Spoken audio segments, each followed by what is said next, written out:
Dans ce troisième temps de visio, nous vous proposons un focus sur différents dispositifs d'accompagnement des jeunes dans leur parcours et très en lien avec le décrochage scolaire qui, pour certains jeunes, s'est accentué, on va dire, depuis cette première période de confinement. En tout cas, ce sont des retours que l'on a au sein des établissements du département. Donc, il nous paraissait important de rappeler ce qu'est la MIGEC, ce dispositif de lutte contre le décrochage scolaire que nous avons dans le département.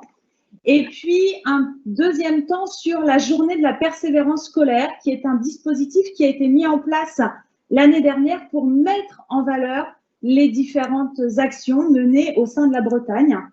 Et dans un troisième temps, on vous fera un petit point sur le dispositif Brio, qui, lui, concerne les lycées et le continuum Bac-3, Bac+3, qui va être mis en place dans les jours qui viennent, d'où l'importance d'en parler dès aujourd'hui.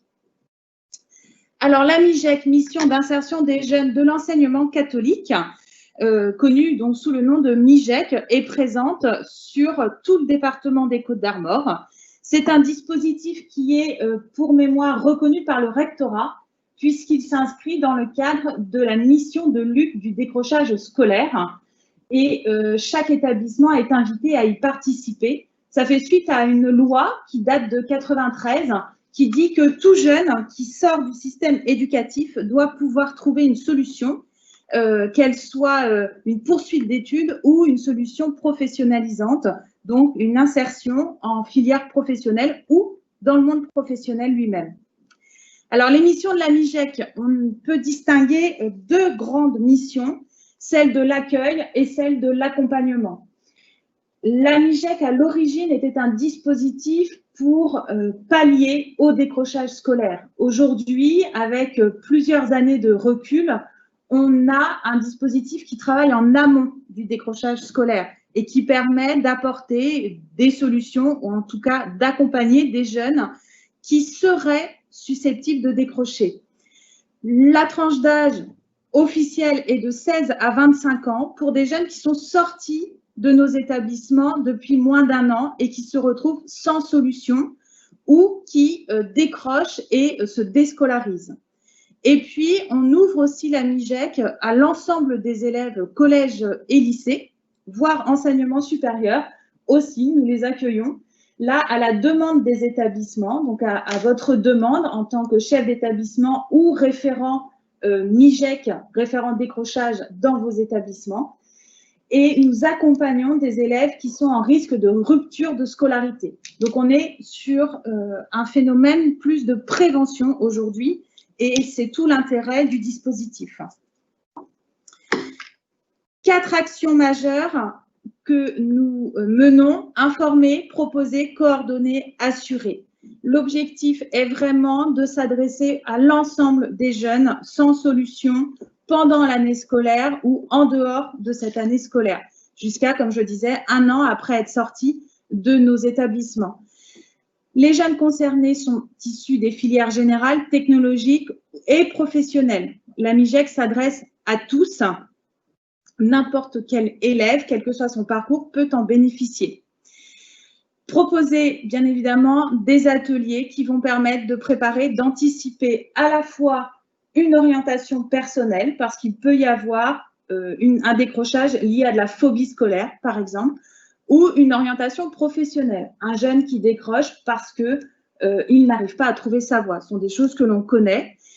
J'attire juste l'attention sur le fait que lorsqu'il s'agit d'un jeune en décrochage pour raison personnelle et qui demande un suivi sur du long terme, ça ne peut pas être la MIGEC qui intervient. Elle va aider au départ et accompagner le jeune à effectivement peut-être trouver un professionnel de santé pour accompagner cette rupture sociale et personnelle. Troisième action, coordonner la démarche des jeunes sur le bassin de l'emploi. Les MIGEC sont en association avec les différents partenaires et ils assurent donc une liaison. L'ALMDS, qui est le dispositif MIGEC de l'enseignement public avec lequel on travaille massivement, les missions locales sur chacun des territoires, les pôles emploi et toutes les insertions professionnelles qui peuvent rayonner sur un territoire. À savoir que la MIGEC est un dispositif régional avec un comité de pilotage et une répartition départementale. Sur les 4 départements, on a la même configuration. Un coordinateur départemental qui est Philippe Lefaou pour notre département, et puis un ou une chargée de mission lutte contre le décrochage scolaire. Et donc, c'est moi-même pour le 22. On se réunit 3 fois par an pour mettre en place ce pilotage sous la houlette, je vais dire, d'une coordination régionale animée par Sophie Rollet, qui est la coordinatrice régionale depuis quelques années et qui fait effectivement la mise en place de la formation des animateurs, qui permet de gérer les moyens aussi et qui fait le relais entre le territorial et le national.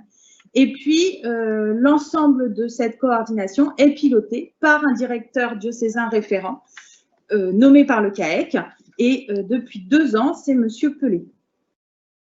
Nous avons pour la MIGEC une enveloppe financière d'heures supplémentaires qui est répartie en fonction des territoires, donc en fonction des 4 départements et au prorata du nombre d'élèves. Je vais vous expliquer à quoi elle nous sert. Pour le 22, eh bien, nous avons 5 bassins, MIGEC. Le bassin de Dinan, qui regroupe l'ensemble des établissements, collèges, lycées, enseignement supérieur, général, technologique, agricole, professionnel. Le bassin de Guingamp-Papol, pareil, Lannion, Rostronin-Loudéac, Carhaix, Gourin. Vous voyez que là, on s'étend même un petit peu en dehors du territoire départemental parce qu'il y a une réflexion géographique de proximité. Et le bassin de Saint-Brieuc. Ce que l'on remarque, c'est que les jeunes décrocheurs ne sont pas forcément mobiles, donc on essaye d'aller au plus près d'eux.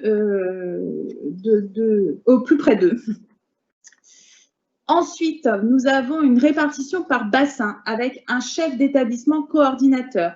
Pourquoi? Parce que chaque bassin MIGEC, chaque antenne MIGEC est portée par un établissement scolaire.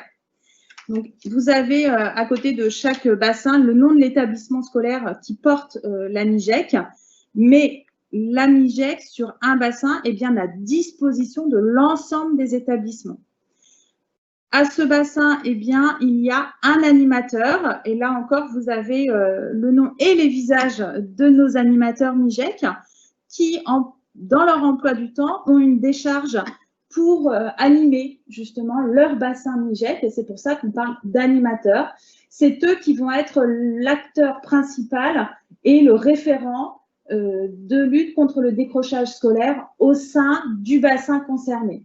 Et puis, pour les accompagner dans leur démarche, ils ont à disposition une équipe de formateurs. Ce sont des enseignants issus des différents établissements du bassin qui ont été repérés par l'animateur ou qui ont une appétence particulière pour le travail et le suivi de décrochage scolaire. Et on fait aussi appel à des intervenants extérieurs. Alors, à ce jour, il y a 3 intervenants extérieurs pour la MIGEC 22 qui sont des psychologues qui viennent ponctuellement tenir des permanences, mais qui ne font pas de suivi annuel. On n'est pas dans le domaine du libéral, on reste vraiment dans nos prérogatives de lutte contre le décrochage scolaire. Ces intervenants extérieurs apportent des compétences que nous n'avons pas et un regard aussi extérieur qui permet de rapprocher certains jeunes de l'ensemble scolaire pour qui le système éducatif est peut-être un peu étouffant. Au niveau de la MIGEC 22, n'hésitez pas, si vous avez des besoins, à contacter les animateurs. Je vous ai mis ici une petite diapositive qui présente leurs actions principales. La première action, c'est évidemment d'avoir un entretien individuel avec le jeune. Soit le jeune est adressé à la MIGEC par le biais de l'établissement scolaire, soit par son propre biais, c'est-à-dire qu'un jeune qui va en mission locale ou qui va chercher de l'information, à partir du moment où il a été scolarisé dans l'enseignement catholique depuis moins d'1 an, eh bien, il va être orienté vers la MIGEC. Le premier temps est vraiment un temps de discernement pour savoir ce qui doit être mis en place pour le jeune. Et en fonction des besoins, en fonction des attentes aussi, bien évidemment, la famille est tenue informée. Mais en fonction des besoins et des attentes, on va proposer différentes actions, des suivis individualisés qui peuvent aller sur plusieurs semaines. Chaque bassin MIGEC dispose d'un local qui est en fait physiquement présent dans les établissements supports. Mais les animateurs MIGEC se déplacent aussi en établissement. Si vous souhaitez les contacter, il suffit d'aller sur le site MIGEC Bretagne. Vous allez trouver toutes les coordonnées et les permanences auxquelles ils sont présents et peuvent accueillir les familles, les élèves et puis les enseignants aussi en recherche. Ils proposent aussi des ateliers qui peuvent être collectifs.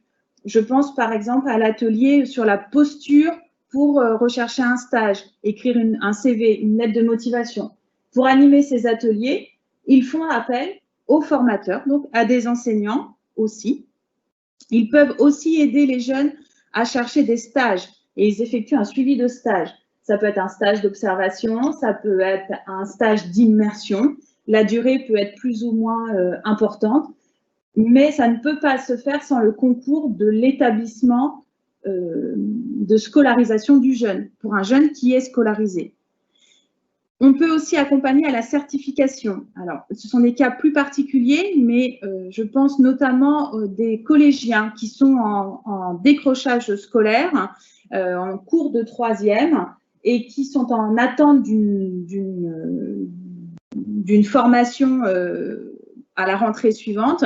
Eh bien, l'animateur va pouvoir mettre en place quelques heures d'accompagnement ou de remise à niveau dans certaines disciplines pour permettre aux jeunes de préparer et de présenter les professionnels, par exemple. Mais là encore, ça reste du ponctuel. Il ne s'agit pas de cours particuliers. Et puis, je voulais attirer votre attention sur ce qu'on appelle les cellules de veille, qui, pour en tout cas le 22, ont d'abord été mises en place par ce dispositif MIGEC dans les établissements porteurs. Ce sont des temps qui regroupent des enseignants, des personnels éducatifs, la direction, l'infirmier ou l'infirmière s'il y a, peut-être le responsable de pastoral. Enfin, après, le public concerné est à décider en établissement, mais ce sont des temps réguliers dans l'emploi du temps, institutionnalisés, qui permettent eh bien, d'observer, de relayer peut-être des informations sur certains jeunes, autant d'un point de vue scolaire qu'extrascolaire. Et grâce à ces cellules de veille, on peut travailler en amont d'un possible décrochage. Et de ces cellules de veille, des solutions peuvent être proposées et l'une d'elles est effectivement d'être accompagnée par la MIGEC. L'objectif de nos animateurs bretons, je parle pour vraiment toute la Bretagne, c'est de développer les cellules de veille. Bien évidemment, ils ne pourront pas être dans chacune des établissements, mais ils sont à votre disposition pour les mettre en place et vous accompagner sur ce dispositif. Pour toute question sur la MIGEC, n'hésitez pas à me contacter si vous avez des besoins, des attentes ou des jeunes qui vous semblent être en décrochage. Les animateurs peuvent intervenir, peuvent se déplacer, même si ça n'est que pour un seul entretien. Après, on décidera ensemble, avec l'établissement, évidemment, du suivi. Dans le cadre toujours de la MIGEC, je voulais juste vous parler quelques instants de la journée des initiatives territoriales pour la persévérance scolaire en Bretagne. Aujourd'hui, on parle effectivement de lutte contre le décrochage et non plus de solution contre le décrochage, puisqu'on est sur de la prévention. Et la version positive de cette lutte contre le décrochage, c'est donc la persévérance scolaire. Nous avons été interpellés l'année dernière par la région Bretagne pour mettre en avant et valoriser des projets qui sont en lien notamment avec la MIGEC au sein du territoire de Bretagne. Cette journée n'a pas pu avoir lieu, elle devait être en présentiel le 7 mai 2020. Ils ont décidé de la transformer en publication numérique. Je vous invite, si vous avez quelques minutes, à aller sur le site du Greffe Bretagne qui relaie l'ensemble des projets déposés pour la Bretagne, qui ne sont pas exhaustifs, évidemment, mais qui permettent de mettre un focus sur la persévérance. J'ai sélectionné 3 projets qui me paraissent intéressants à vous montrer parce qu'ils font appel aux différents partenaires que sont les établissements, la MIGEC, la LMDS, Pôle emploi, les missions locales, les CIO, l'ensemble des partenaires avec lesquels nous travaillons. Et puis surtout, un projet dont je viens de vous parler, qui est celui de la mise en place d'une cellule de veille éducative. En allant sur ce site, vous allez pouvoir retrouver tous ces projets. Ça peut donner des idées, ça peut être copié, évidemment. Et si vous avez des innovations, des initiatives dans vos établissements pour la persévérance scolaire, n'hésitez pas à déposer. L'objectif de la région, c'est de mutualiser un maximum nos idées et nos initiatives de façon à ce que l'on puisse collaborer et lutter efficacement contre le décrochage scolaire.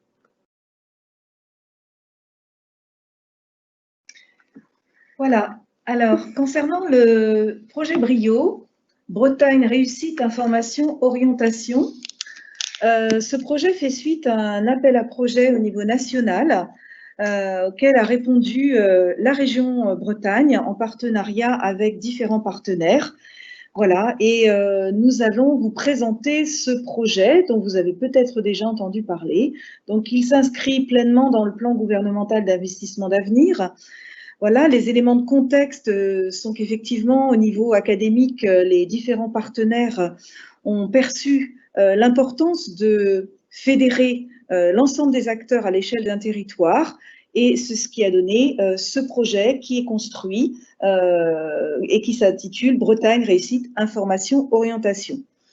Les différents partenaires qui ont travaillé autour de ce projet sont les 4 universités bretonnes, l'UBO, l'UBS, Rennes 1, Rennes 2, les grandes écoles, le Conseil régional de Bretagne, puisque maintenant le Conseil régional est aussi vraiment, ça fait partie de ses missions que de se préoccuper de l'orientation, l'Académie de Rennes, et nous avons été associés, Enseignement catholique de Bretagne, pour être partie intégrante de ce projet.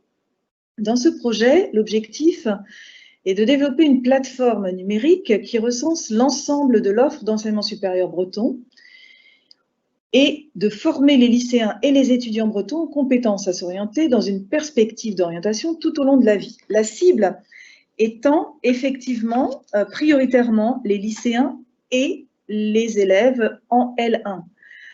Cette plateforme, elle a été mise en ligne dans une première version en juin 2020.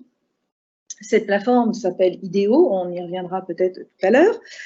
C'est une plateforme grand public avec des briques implantées Brio pour les lycéens et les étudiants.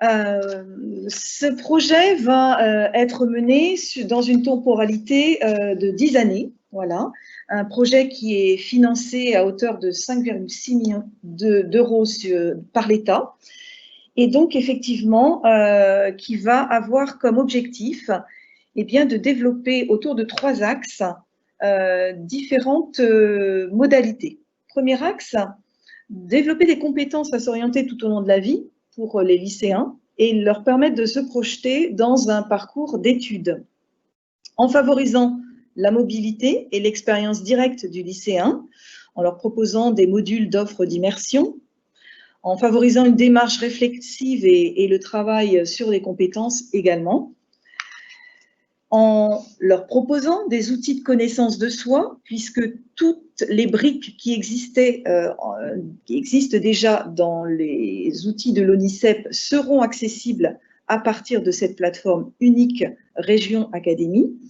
Voilà, et développer aussi pour les jeunes une démarche d'éducation collective, puisque différents partenaires sont associés à cette démarche. Un axe aussi est de renforcer la diffusion de l'information partout sur le territoire pour faciliter l'orientation et l'accès aux formations supérieures en Bretagne, en identifiant un réseau d'acteurs qui partagent une culture commune de l'orientation. Et ce sont des actions en territoire qui vont permettre aux jeunes, quel que soit le lieu où se trouve ce jeune, d'avoir la possibilité d'être accompagné dans son parcours. Par exemple, des immersions pourront lui être proposées par les jeunes géographiquement plus éloignés pour un accompagnement à la vérification de son projet. c'est par exemple l'UBS qui va proposer ce genre d'immersion individuelle. C'est aussi permettre de faire l'expérience de modalités de travail dans le supérieur sans déplacer les élèves. Là, c'est l'UBO qui est en travail sur cette proposition-là. Un autre axe est d'améliorer vraiment la coordination territoriale des différents dispositifs d'orientation et les adapter davantage aux besoins et aux usages actuels, voilà, pour vraiment rejoindre le jeune. Et donc, à partir de la plateforme, il y aura des fonctionnalités très développées qui permettront justement d'avoir un accès à différentes fonctionnalités, comme tout à l'heure je l'ai dit, des modules d'offres d'immersion, un e-portfolio lycéen, une plateforme d'échange entre pairs, mais également un intranet pour les équipes pédagogiques. Cette mise en œuvre va donc reposer sur un réseau académique d'enseignants et de professionnels de l'orientation, du secondaire, du supérieur, ainsi que sur les acteurs du monde socio-économique dans la région Bretagne. Il y a donc un plan de professionnalisation qui fait partie des axes de travail, avec l'idée de professionnaliser les acteurs.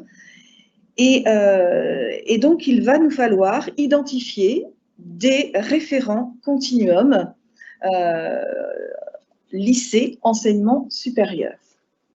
Alors, ce référent continuum va être à identifier dans chacun de nos établissements.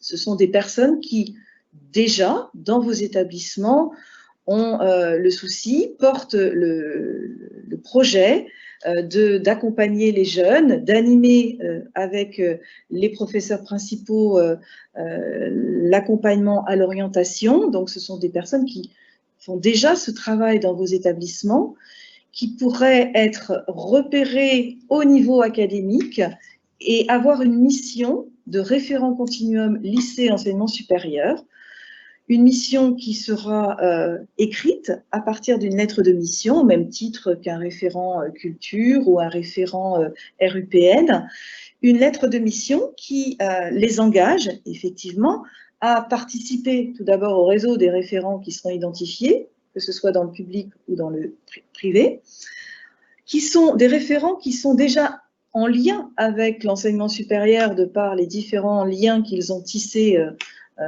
par ailleurs. Un référent continuum, c'est aussi quelqu'un qui est capable dans son établissement d'animer ce lien entre le lycée et l'enseignement supérieur et d'embarquer les professeurs qui sont en charge aussi de l'orientation dans l'établissement et puis qui participe, ce référent, à l'analyse des besoins.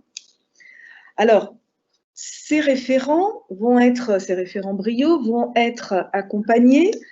Il y a un plan de formation de ces acteurs qui va être déployé sur 3 années, 12 jours sur 3 années, pour les accompagner à être vraiment dans cette démarche de partenariat avec des partenaires multiples qui sont dans cette dynamique.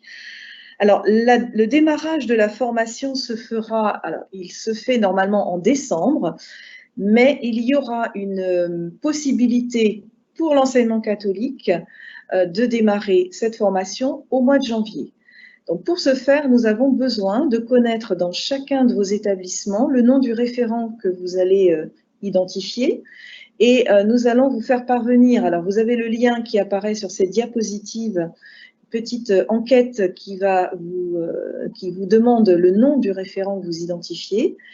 Et parallèlement, nous allons vous renvoyer un mail pour que, assez rapidement, vous nous fassiez connaître le nom de ce référent de manière à ce que nous puissions communiquer la liste de ces référents à Monsieur Brasselet, qui est notre interlocuteur au niveau de l'académie sur ce dispositif.